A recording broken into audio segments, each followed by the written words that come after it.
step aside, because if you get in my way, there's going to be problems. You understand? You probably think this officer was here to shut me down and write a ticket. I thought so too. It was a beautiful, warm afternoon when I pulled up to a property swallowed by overgrown brush.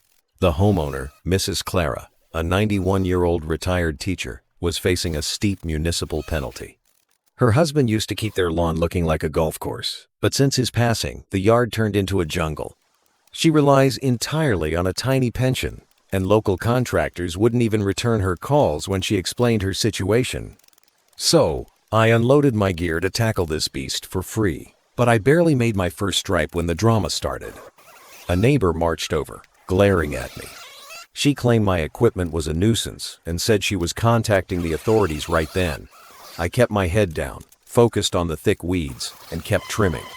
10 minutes later, a patrol SUV rolled up. The officer stepped out in his short-sleeved uniform, walking straight toward my mower. My heart sank. I prepared to pack up and leave. But instead of shutting me down, he looked at the pile of debris I'd cleared. He smiled, appreciated the community support, and offered to help, just like you saw. Once the coast was clear, I spent the next 5 hours pushing through thick vines, edging buried sidewalks, and completely transforming Clara's property. But her reaction at the very end is what broke me.